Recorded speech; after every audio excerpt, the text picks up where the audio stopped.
Les amis, j'espère que vous allez bien et que vous passez un excellent week-end. Bon bah écoutez, petit débrief du match qui opposait le PSG face à Reims, hein, tout simplement. Mais avant toute chose, comme d'habitude, n'hésitez pas à liker, à commenter, bien sûr à partager si c'est pas encore fait. Abonnez-vous les amis, abonnez-vous en masse. Bon bah écoutez, match, d'habitude les matchs à 13h sont pas terribles à regarder. Moi je l'ai regardé parce que bien sûr forcément c'est mon club, c'est le PSG, je suis supporter du PSG. Donc voilà, et bah voilà. Franchement, je m'attendais pas déjà à un match aussi beau. Dégoûté que du coup on perde 2 points. On repart avec un match nul. Mais voilà, pas mal de choses à dire quand même sur ce match-là. En tout cas déjà félicitations aux Rénois, je pense. Non. Je sais pas comment on appelle les habitants de Reims, enfin les joueurs de Reims, c'est les Rémois, Rémois peut-être. Voilà. Bon, en tout cas, félicitations à eux, parce que franchement, ils ont vraiment produit du beau jeu. Même avec un PSG, des fois, qui pressait des trucs comme ça, franchement, rien à dire. Ils ont bien construit, ils ont fait des belles actions, ils ont fait du jeu, ils sont pas restés en blocage derrière, parce qu'en face, c'était le PSG, etc., comme beaucoup le font, hein, malheureusement. Donc, déjà, félicitations à eux. Je pense qu'ils sont quand même déjà assez contents, même si pour eux, ils doivent se dire, oh, on aurait pu au moins prendre les 3 points aujourd'hui. Franchement, on a fait un match quand même vraiment pas mal. On a eu des petites occasions, mais voilà. Et maintenant, parlons du PSG, hein, le PSG qui a demi-teinte, comme on dit. Les 10 premières minutes étaient pour Reims, les 10 autres minutes, je parle en première mi-temps, hein, les 10 autres minutes d'après, PSG, après les 10 autres minutes, en fait, toutes les 10 minutes, ça changeait. Une fois c'était d'un côté, une fois c'était de l'autre, une fois c'était d'un côté, une fois c'était de l'autre. Voilà. Mais franchement, en tout cas, ça a donné un... Pour les gens qui ne supportent aucune des deux équipes, je pense qu'ils ont apprécié ce match-là parce que il y avait du beau jeu, il y avait des belles actions, il y avait beaucoup de buts, parce que du coup, il y avait quand même, il y avait 3 buts en 20 minutes à un moment. Il y a eu pas mal d'occasions, il y a eu du beau jeu, il y a eu des gestes techniques, il y a eu un petit peu de tout. Donc voilà, tout amour du foot qu'on est, on apprécie ce genre de choses, hein. Même si en tant que supporter, forcément, on veut la victoire au bout. Mais voilà. En tout cas, voilà, je vais parler de quelques joueurs, enfin de quelques joueurs. Je vais parler tout simplement des joueurs comme je le fais d'habitude, hein. Alors, on va commencer. Navas. Navas, je sais pas si t'étais encore dans ton lit, si t'étais en soirée hier soir, ou en after et t'es parti directement jouer. Je sais pas du tout, mais tu t'es pris 2 buts sans avoir touché la balle. C'est effrayant. Même si voilà, le premier but c'était un petit peu compliqué, parce que c'était une faute d'Hakimi, enfin une faute. C'est Hakimi qui a fauté, mais voilà quoi. Franchement, à un moment, tu la laisses passer devant toi la balle. Je comprends même pas pourquoi t'es pas là, tu la dégages pas ou quoi que ce soit. Je sais pas, tu laisses passer devant toi la balle. Franchement, j'ai pas compris. Donc pour moi, t'es passé complètement à côté de ton match. Alors est-ce que c'est le fait que tu ne joues plus beaucoup ou pratiquement même plus du tout, hein? Parce que surtout Donnarumma, il te sort des masterclass, mais voilà, je pense qu'il a voulu laisser un petit peu au repos Donnarumma et faire un petit peu tourner son effectif comme il a fait une grosse partie de l'équipe, Luis Enrique, et d'ailleurs, il a bien fait. Bref, donc Navas, pour moi, il est vraiment passé à côté de son match. Hakimi, Hakimi, à part sa boulette, parce qu'il a fait une sacrée boulette, même il s'en est excusé plusieurs fois, mais j'avoue, il a fait une sacrée boulette, mais sinon, dans le match, hein, il a été énorme, énorme. Il a tellement apporté la connexion qu'il avait dans le côté droit. C'est fou, parce qu'en fait, sur le côté droit, à chaque fois qu'il y a quelqu'un, il a une très bonne connexion avec Hakimi. Ça veut dire que c'est un joueur qui s'adapte vraiment à tout genre de joueur, à tout style de joueur. Rapide, technique, tu vois, plus avec les joueurs en profondeur, plus avec les joueurs balle au pied, etc. Donc franchement, rien à dire. Pour moi, Hakimi, je l'ai trouvé vraiment très bon. Même si au début, j'avais l'impression qu'il était nonchalant. En plus, quand j'ai vu faire la faute qu'il a faite, je me suis dit, oh, je sais pas pourquoi, mais je sens qu'Hakimi va faire un match merdique et va complètement passer à côté de son match. Et bah franchement, alors je sais pas si ça a été ça le détonateur, mais à partir de là, ça a été un Hakimi, je l'ai vu partout, mais vraiment partout. Il faisait que monter, descendre, monter, descendre, monter, descendre. C'était incroyable. Franchement, il était incroyable. Moi, j'ai trouvé, en tout cas, personnellement, pour moi, hein, parce que moi, quand je fais des vidéos, je donne vraiment que mon avis. Hein. Donc, après, il y a peut-être des gens qui sont d'accord avec moi, il y a peut-être d'autres gens qui ne sont pas d'accord avec moi. Comme on dit, hein, chacun a son avis, hein, tout simplement. Donc, Danilo Pereira, Danilo Pereira, je l'ai trouvé aussi très bon. Il nous a sauvé quand même pas mal de fois. Il a fait des bonnes interceptions, même si parfois il a fait quelques petites erreurs, mais après ça arrive à tout le monde. Hein. Surtout que, comme j'ai dit, hein, franchement, Reims, ils ont fait un pressing devant, ça a été compliqué. Et on sait que Paris, c'est ce qu'ils détestent le plus, en fait. Parce que même s'ils ont la possession, à partir du moment où est-ce qu'il y a une équipe en face qui presse bien, et ben c'est très compliqué pour eux, en fait. Ils se compliquent la vie, j'ai l'impression qu'ils paniquent un peu, donc voilà. Mais sinon, dans l'ensemble, Danilo, bon match, hein, comme d'habitude. Franchement, personnellement, c'est très rare où est-ce que j'ai vu des matchs de Danilo mauvais. Hein. D'ailleurs, je sais pas pourquoi il l'a fait sortir. Alors, est-ce que c'est parce que lui aussi, hein, il joue pratiquement tous les matchs, et surtout qu'il revient de blessure. Hein. Donc, donc voilà, Danilo, je l'ai trouvé bon. Beraldo, pareil. Hein. Franchement, Beraldo, il m'épate. Il a une... Des fois, c'est ce qui me fait peur, en fait. C'est que quand ça s'adapte vite, c'est bon pendant une période, et après, ça coule. Vous vous rappelez d'Ougarté? Ougarté, au tout début, comment il était tellement fort. Je me suis dit, mais il sort d'où ce jour-là? Tu vois? En plus, je voyais tellement de gens qui se moquaient, qui disaient, mais qu'est-ce qu'il vient faire au PSG? On sait même pas qui c'est.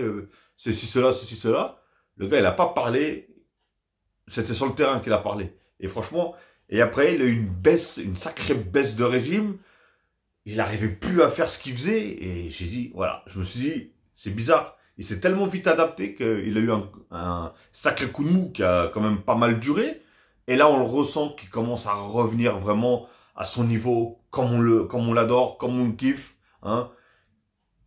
En fait, au niveau récupération de balles, il est très fort. Il est chiant. Et ça, c'est le genre de, de, de 6 de milieu récupérateur, mais tellement chiant pour les attaquants, etc. Franchement, il essaie de couper toutes les lignes. Il joue pratiquement dans tout l'ensemble de la largeur du terrain. Franchement, il n'y a rien à dire. Après, il a juste un défaut, c'est ses passes. Ses passes, elles sont pas contrôlées. Ses passes, elles sont soit trop molles, soit trop fortes. En fait, elles sont pas maîtrisées, en fait. C'est vraiment ce petit truc qui lui manque. Mais après, voilà, hein, tout ça, ça se travaille, hein, comme on dit. Il est jeune, il a une grande marge de progression. Donc, mais voilà, je veux qu'il revienne vraiment dans ce côté où est-ce qu'on aime et où est-ce qu'il fait des différences vraiment. Donc, donc voilà. Donc pour moi, Ugarte, il a fait un bon match. Et d'ailleurs, il s'est pris un carton jaune. Il s'est pris un carton jaune et j'ai eu peur. Hein. Je me suis dit, mais qu'est-ce qu'il fait Luis Enrique de pas le sortir, au moins faire rentrer Vitinha un petit peu. Parce que à tout moment, on connaît Ugarte. Hein. On connaît Ugarte, c'est quelqu'un qui joue beaucoup. Ah, lui, il va à la guerre, lui. Hein. Lui, il va sur le joueur. Il joue beaucoup avec ses mains. Il tacle pas mal. Voilà. Et je me suis dit, un carton jaune, c'est très vite arrivé. Surtout avec ce style de joueur, ce style de profil. C'est très vite arrivé. Je comprends même pas comment ça se fait que Luis Enrique, il a pris ce risque-là. D'ailleurs, il se prend un rouge, on joue à 10. Hein. Tout simplement. Donc moi j'aurais plutôt fait rentrer Vitinha. Bon après on a bien vu hein, que sur certaines actions, même à un moment, je me suis dit quand j'ai vu je sais pas comment il s'appelle, il y avait un joueur de l'équipe adverse qui commençait à courir, lui courait à côté et je me suis dit me dis pas qu'il va le tacler parce que s'il rate la balle là c'est jaune rouge quoi. Et après il s'est retiré, il a levé les mains comme ça et s'est retiré, il l'a laissé passer parce que lui-même il s'est dit là je la sens mal, je vais faire un truc. C'est en gros, soit ça passe, soit ça casse. Donc ça va, il n'a pas pris de risque. Donc bonne mentalité déjà. Et ouais, donc je disais, Beraldo, franchement, super fort. Franchement, super fort. Très bon. Il a une sacrée patte. Hein. Lui, par contre, ouais, lui, il récupère beaucoup de ballons. Il sauve beaucoup d'actions. Et il a une belle patte. Hein. Franchement, il fait des sacrées transversales vers l'avant. Il les met pratiquement tout le temps dans les pieds, etc. Franchement, niveau passe, lui, il est vraiment pas mauvais du tout. Hein. Donc pour moi, il a fait un très bon match. Lucas Hernandez, bah comme d'hab, hein. Lui aussi, c'est un genre d'Ougarté, voilà, guerrier, tout le temps à l'arrache. Il y va, il mouille le maillot, tout simplement, et c'est tout ce qu'on demande. Hein. Franchement, Moi, je l'ai pas trouvé mauvais. Je trouve qu'il a fait d'ailleurs même un bon match. Pratiquement toute l'équipe, quand même. Ils ont fait quand même un match correct. Hein. Et je vais même vous citer un nom que je me rappelle même plus d'avoir félicité ce joueur-là. Vous allez être choqués même. Enfin bref, on y arrive. Et du coup, comment ça s'appelle? Ah oui, Lucas Hernandez. Voilà, franchement, moi, je l'ai trouvé bon. Et même si après, voilà, l'entrée de Nuno Mendes. Nuno Mendes. Oh là, on commence à... Le premier match, on voyait qu'il était un peu sans la retenue. Il revenait de blessure d'une très très longue absence. Hein. Mais là, on voit, hein, on a vu ses façons de dépasser, de demander la connexion avec Kylian Mbappé ou avec Zaïre Emery. Franchement, elle était radicale. À un moment, il nous fait un petit truc là-bas, là, sur le côté, là. Ah là là. Je me suis dit, ça y est, on commence à retrouver le Nuno Mendes en espérant, croisons les doigts, qu'il se reblesse pas. Tout simplement, c'est tout ce qu'on demande. Et qu'il revienne vraiment en pleine bourre et en pleine forme. Mais en tout cas, voilà. Il m'a fait plaisir. J'ai vu qu'il se démarquait beaucoup, comme d'habitude. Il faisait des appels, il partait en profondeur. Et voilà, c'est un joueur sur lequel on peut vraiment compter. Et techniquement parlant, il est fort. Vitesse, il est fort. Donc, Nuno Mendes, bienvenue. Bienvenue. Enfin, bon retour plutôt. et voilà. Et ben voilà, je vais vous parler de lui, là. Carlos Soler. Bah, je vais pas dire qu'il a fait un bon match, hein, un gros match. Mais il n'a pas été si mauvais que ça, en fait. Parce que là, on parle de Carlos Soler. Donc, on commence de très, très, très, très bas. Personnellement, moi, je parle bien sûr au PSG. Hein. Après, quand il était, je sais plus où, à Valence ou à Séville ou je sais plus où, et bah, je vous cache pas, je savais pas du tout qui c'était à la base. Hein. Donc, mais voilà, j'ai vu qu'il a fait quelques petits échanges, même s'il y a eu des petits défauts techniques. Mais sinon, dans l'ensemble, ça va. Je l'ai vu quand même pas mal récupérer les balles, partir vers l'avant, etc., etc. Donc franchement, je l'ai vraiment pas trouvé mauvais. Hein. Il y a mauvais, ça va. Moi, je dis, il a été bon. Après, il y a très bon, tu vois, il y a excellent, il y a tout ce que tu veux. Moi, je l'ai trouvé bon. Franchement, je le mets dans la moyenne quand même. Alors, dites-moi, vous, dans les commentaires, hein, ce que vous en pensez. Et parlez-moi un petit peu aussi des joueurs, si vous voulez. Hein. Moi, je me ferai plaisir en tout cas de répondre, si bien sûr, il n'y a pas d'insultes. Mais parlez-moi, dites-moi, vous, ce que vous pensez de l'équipe d'aujourd'hui, des remplaçants, ceux qui sont rentrés, ceux qui sont sortis, etc. Ugarte, j'en ai parlé, hein, j'en ai parlé juste avant. Voilà, franchement, Ugarte, il commence à remonter. Moi, il commençait à me faire peur une période, parce que franchement, je le voyais, on dirait une descente aux enfers. Hein, c'était impressionnant. Et là, il commence à repartir dans ce qu'il commençait à faire en début de saison. Donc, je dis pas qu'il est pareil, hein, attention. Il est loin d'être à avoir son niveau du début de saison. Mais il commence à remonter un peu la pente. Donc, c'est bon signe. Surtout que là, on commence à se rapprocher des grosses compétitions, des gros matchs. Donc, il faut vraiment... il faut du lourd, tout simplement. Zaïre Emery, hein, comme d'habitude, lui, par contre, voilà. Franchement, très fort. Il épargne pas ses courses, franchement, il est là, il court partout, il récupère beaucoup de balles, techniquement à l'aise, physiquement à l'aise, tout est à l'aise en fait. Franchement, tout est propre. Et j'ai vu des belles choses. Le pire, c'est que c'est même avant l'entrée de Mbappé, de Dembélé, des trucs comme ça, j'ai vu quand même de belles choses. C'est ça qui était fou en fait. J'ai vu de belles choses. Malheureusement, il y avait quand même pas mal d'erreurs techniques. Mais sinon, dans l'ensemble, j'ai vu des belles actions, j'ai vu des belles constructions, j'ai vu des bons échanges, j'ai vu des bonnes connexions, surtout du côté droit. Hein. Par contre, il y en a un qui m'a vraiment déçu aujourd'hui, et je vais le citer après, bien sûr. Je pense que vous avez un doute, vous avez pas de doute de qui je vais parler, enfin. Donc voilà. En tout cas, Zaïre Emery, comme d'habitude, hein, franchement, j'ai même pas le souvenir d'avoir vu un match où est-ce qu'il a raté son match. J'ai pas le souvenir, personnellement. King Lee. King Hong Lee, oui, on va dire Lee, hein, pour pas écorcher son nom, on va dire Lee. Alors, lui, franchement, je l'ai trouvé très bon, et surtout en première mi-temps, parce que le problème de Lee, c'est toujours pareil. Lee, il donne tout, et en fait, il n'arrive pas à gérer, j'ai l'impression qu'il n'arrive pas à gérer ses efforts. Parce que j'avoue, en première mi-temps, il était partout, immense connexion avec Hakimi. Franchement, il fait des bons échanges. Il récupérait beaucoup de ballons. Il distribuait beaucoup. Les coups francs qu'il tirait, nickel. D'ailleurs, Hakimi et lui, ils ont fait des coups francs excellents. corner excellent, etc., etc. Donc franchement, nickel. Donc, mais après, voilà, en deuxième mi-temps, il a commencé un petit peu à s'effacer. On voyait que il n'arrivait plus parce que bah, forcément, une fois que tu es fatigué, quand tu es un joueur technique et que tu es fatigué, c'est très compliqué. Franchement, c'est très compliqué parce que ça demande beaucoup comment ça s'appelle, d'efforts, hein, de tout ce qui est gestes techniques et tout ça. Et si tu commences à être un petit peu dans le rouge, hein, bah voilà, tout simplement. Donc Lee, mais sinon, il a fait un bon match. Hein. Dans l'ensemble, il a vraiment fait un bon match. Moi, je l'ai trouvé vraiment bon. Alors maintenant, on va parler de deux autres joueurs. Hein. Là, on va parler de Ramos. Alors Ramos, voilà, c'est un joueur vraiment de surface. Hein. Pas plus. Réellement pas plus. Ça reste un joueur bon, correct. Franchement, ça reste un joueur correct.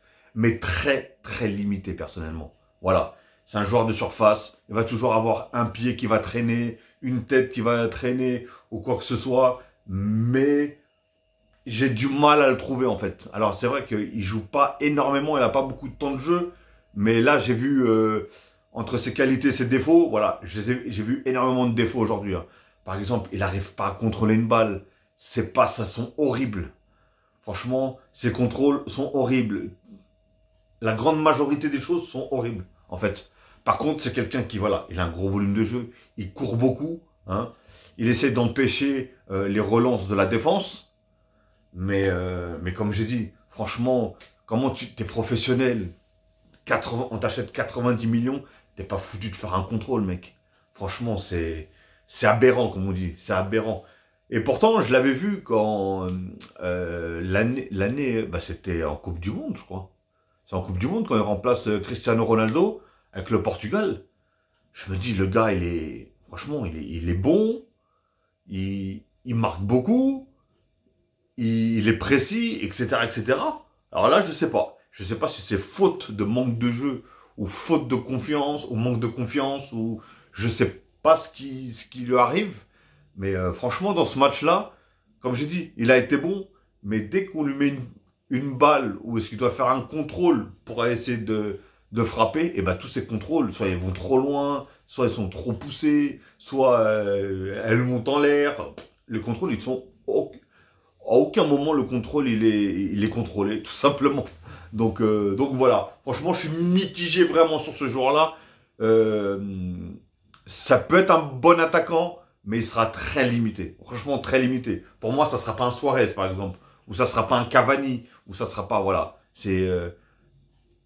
Il me fait penser un peu à Cavani. Attention, hein, je le compare pas du tout à Cavani. Cavani, pour moi, il est plus fort. Hein. Mais enfin, il était plus fort. Mais voilà, vous voyez Cavani, comme il disait Cavani, moi je peux pas rester dans la surface à attendre la balle. Il faut que je cours. Et Cavani, c'était quelqu'un qui courait énormément, qui faisait beaucoup d'efforts. Mais voilà, Cavani, il fallait pas qu'il contrôle la balle parce que sinon ça partait dans tous les sens. Cavani, c'était, tu sautes, paf, il met une frappe. Voilà. Et là, c'était une chance sur deux que ça rentre, mais voilà, au moins c'était cadré ou quoi que ce soit. Et ben lui, c'est à peu près pareil en fait. Lui, je vous dis, regardez, là aujourd'hui, sur le premier but, bon, c'est un but contre son camp. Mais qui c'est qui gêne le défenseur? C'est Ramos. Voilà, lui, il est fort dans ces domaines-là. Là. Le deuxième but, il met une frappe. Bon, après, elle est déviée. Mais il met une frappe. On voit que la frappe, elle est chelou, la frappe. Tout simplement. Je sais même pas si elle n'est pas déviée, si elle rentre réellement. Mais voilà, il marque son but. Hein, il marque son but et c'est presque lui qui marque le premier but. Enfin, c'est grâce à lui que le premier but a été marqué. Et d'ailleurs, je voulais parler aussi de celui qui a marqué le but là qui a marqué contre son camp là. Comment il s'appelle? Abdelhamid. Et ben lui apparemment, je sais pas, il y a un truc, son contrat il sera pas prolongé. Alors je sais pas si c'est le club qui le prolonge pas ou si c'est lui qui du coup ne prolonge pas avec le club. Je sais pas du tout. Bah dites-moi dans les commentaires. S'il y a des supporters de Reims ou des fans de Reims ou des gens qui le connaissent. Abdelhamid, c'est ça? Ouais, Abdelhamid. Mais il a vraiment pas de chance. Hein, parce que le dernier match contre Lille, apparemment, il fait une grosse bourde. Et du coup, c'est comme ça que Lille arrive à gagner le match. Parce que du coup, je sais pas, il voulait faire une passe au goal. Si je me trompe pas, il fait une mauvaise passe. Il donne la balle à l'adversaire il marque. Aujourd'hui, il marque contre son camp. Attendez, c'est pas fini. Après, il y a une action en attaque. Il y a un des joueurs de Reims qui allait la prendre en reprise de volée. Lui, il lui enlève la balle des pieds. Et j'ai dit, le pauvre, c'est un poissard. Parce que le pire, en plus, c'est que j'avais entendu parler de lui vite fait, et qui disait qu'il était vraiment très fort, ce joueur-là, en plus. Et alors, est-ce que c'est de la faute du contrat qui se prolonge pas, ou quoi que ce soit, ou peut-être qu'il est dans une phase un petit peu descendante, un coup de mou, ça peut arriver à tout le monde, mais j'avoue, en 2 matchs, ça fait beaucoup pour lui, hein, le pauvre. Hein. Et en plus, le pire, c'est que c'est pas fait exprès. Hein. Le contre son camp, tu peux strictement rien faire. Hein. Franchement, regardez Hakimi, chez nous, et il a fait une faute aussi un petit peu bête. Hein. Donc voilà. Et là, je vous dis, hein, c'est Ramos qui lui est passé devant. Je pense qu'il pensait que Ramos allait la prendre. Et du coup, je pense qu'elle a touché son genou et elle est rentrée. Moi, au début, je pensais vraiment que c'était Ramos qui l'avait mis. Hein. Mais voilà, franchement, voilà. Et après, on va parler de qui? Barcola. Hein. Franchement, Barcola aujourd'hui. Mais mec, toi, t'es en after encore là. Là, dis-moi, je sais pas, t'étais pas au parc. C'est pas possible. Ah ouais, non, non, c'est pas possible. Soit t'as pas bien dormi, soit t'as joué à la play toute la nuit, ou je sais pas ce que t'as fait, mec. Mais pourtant, je t'encense depuis que t'es arrivé parce que t'es tellement fort. Je te trouve tellement fort. Et pour moi, voilà, t'es celui qui va succéder à, comment ça s'appelle, à Kylian Mbappé une fois qu'il sera parti. Mais, euh, mais là, aujourd'hui, là, t'es complètement passé à côté de ton match. Déjà, à la Real Sociedad, je trouvais que t'étais vraiment passé à côté de ton match.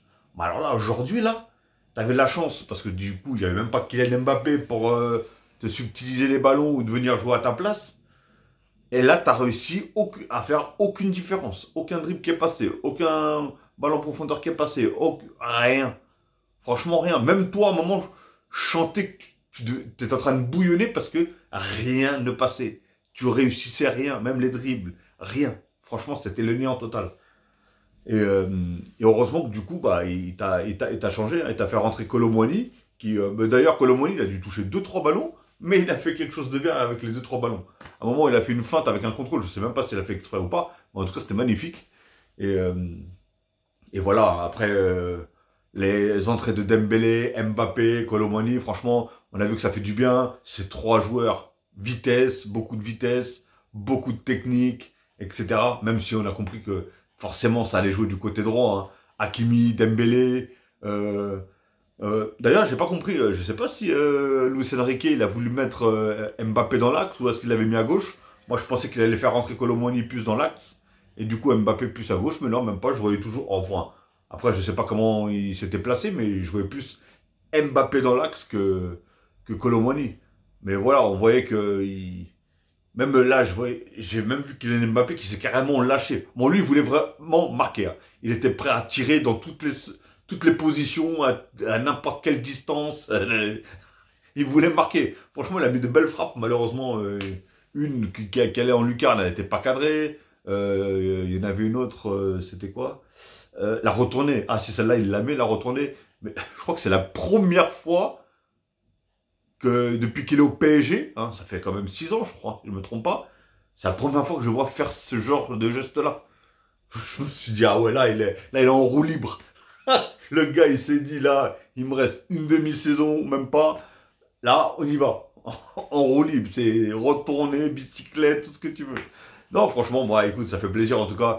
Franchement, même si, voilà, on n'est pas parti avec la victoire, malheureusement. Et par contre, j'en connais un qui est en train de bouillonner. Hein. Sur le banc, là, il est en train de bouillonner, c'était Luis Enrique. Hein. J'ai même vu un moment, alors je sais pas si c'est une action manquée par Sergio Ramos ou par Barcola, mais pas Sergio Ramos, comment ça s'appelle, Gonzalo Ramos, pardon, ou Barcola, mais il a mis une patate. Ngannou, il a fait paf dans l'écran de la tablette. Je me suis dit, là, il a dû péter la tablette, c'est pas possible.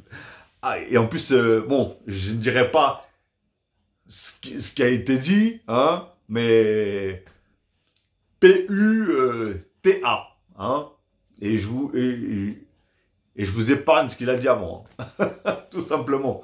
Donc voilà les amis, bon écoutez, en tout cas j'espère que vous avez apprécié autant le match que moi. Oh là là, la vidéo elle est vraiment longue. C'est ça mon problème quand je fais un débrief du PSG. Je pourrais rester des heures et des heures, et surtout que là il s'est vraiment passé pas mal de choses, hein, des bons comme des mauvais malheureusement. et avec un résultat nul, hein, tout simplement. Mais voilà, il y a eu du but, il y a eu du beau jeu, il y a eu des belles actions, il y a eu, voilà, il y a eu un petit peu de tout simplement tout ce qu'on aime dans le football. Voilà. Mais je suis quand même dégoûté qu'on part pas avec la victoire. Bon allez, passez en tout cas un très bon dimanche, une très bonne après-midi ou une très bonne soirée ou une très bonne journée, tout dépendra à l'heure que vous allez regarder cette vidéo et je vous dis à la prochaine les amis. Prenez soin de vous, prenez soin des vôtres et petit débrief tout à l'heure du match qui va opposer bien sûr en Angleterre, Liverpool face à Manchester City. Hein. Là c'est je pense le match du titre. Ok les amis, allez, tchuss les amis, prenez soin de vous, prenez soin des vôtres, faites attention à vous et bon courage pour ceux qui vont travailler demain. Tchuss.